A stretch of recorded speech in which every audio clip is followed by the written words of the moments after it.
আসসালামু আলাইকুম ওয়া রাহমাতুল্লাহ। বিসমিল্লাহ ওয়াসসালাতু ওয়াসসালামু আলা রাসূলিল্লাহ ওয়া আলা আলিহি ওয়া সাহবিহি ওয়াত তাবিঈনা লাহুম বিইহসানিন ইলা ইয়াউমিদ্দিন ওয়া বা'দ। প্রিয় দর্শক মণ্ডলী, আজকে আপনাদের সামনে এমনই একটি হাদিস বর্ণনা করতে যাচ্ছি, যেই হাদিসটি প্রায় কিছু আলেম এই মুহররম মাসে জুমার খুতবাতে বর্ণনা করে থাকেন এবং বিভিন্ন জালসা জুলুসে বর্ণনা করে থাকেন, খুব সুন্দরভাবে বর্ণনা করেন। সর্বপ্রথম আমরা সেই হাদিসটি শুনব এবং তার ভিত্তি কতটুকু সত্য এটাও জানব।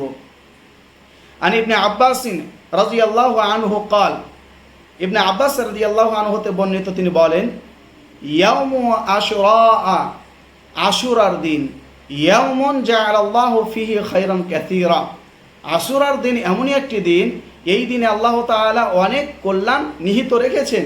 যেমন ফিহি তাবাল্লাহু আলা আদম, এই দিনে আল্লাহ তাআলা আদম নবীর তওবা কবুল করেছেন। ওয়াফিহি রুফিয়া ইদ্রিসু ইলাস সামা, ইদ্রিস নবীকে আল্লাহ তাআলা আসমানের দিকে উঠিয়ে নিয়েছেন।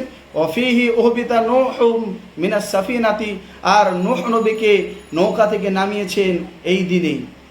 ওয়াফিহি ইত্তাখাদাল্লাহু ইব্রাহিমা খলিলা, এই দিনে ইব্রাহিম নবীকে আল্লাহ তাআলা খলিল বানিয়েছেন, বন্ধু বানিয়েছেন। ওয়াফিহি বুশরাত সারাতু বি ইসহাকা, আর এই দিনে সারা আলাইহা সালামকে ইসহাক নবীর সন্তানের সুসংবাদ দিয়েছেন।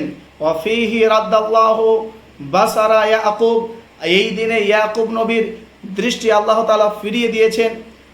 ওয়াফিহি জামা আল্লাহু বাইনা ইউসুফ ওয়া ইয়াকুব, আর এই দিনে ইউসুফ এবং ইয়াকুব নবীর সাক্ষাৎ ঘটিয়েছেন আল্লাহ তাআলা। ওয়াফিহি তাবাল্লাহু আলা দাউদ, আর এই দিনে আল্লাহ তাআলা দাউদ নবীর তওবা কবুল করেছেন। ওয়াফিহি রাদ্দাল্লাহু আলা সুলাইমান মুলকাহু, আর এই দিনে আল্লাহ তাআলা সুলাইমান নবীর রাজত্ব ফিরিয়ে দিয়েছিলেন।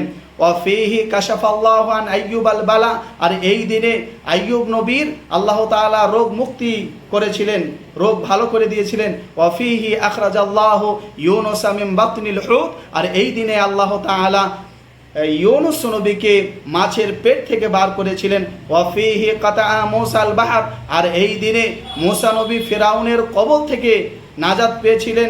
ওয়াফিহি আগরাকাল্লাহু ফিরাউনা ওয়া কওমাহু, আর এই দিনে আল্লাহ তাআলা ফিরাউনকে এবং তার দলবলকে সমুদ্রেতে ডুবিয়ে মেরেছিলেন। ওয়াফিহি রাফা ঈসা ইবনা মারইয়াম, আর এই দিনে ঈসা বিন মারইয়ামকে আল্লাহ তাআলা আসমানে উঠিয়ে নিয়েছিলেন। ওয়াফিহি দাখালান নাবিয়্যু সাল্লাল্লাহু আলাইহি ওয়াসাল্লাম আল মাদিনাতা ফারাআল ইয়াহুদা তাসুম, আর এই দিনে আমাদের নবী সাল্লাল্লাহু আলাইহি ওয়াসাল্লাম মক্কা থেকে হিজরত করে মদিনাতে প্রবেশ করেছিলেন। এবার আসুন আমরা শুনি এই হাদিসটির ভিত্তি কতটুকু সত্য।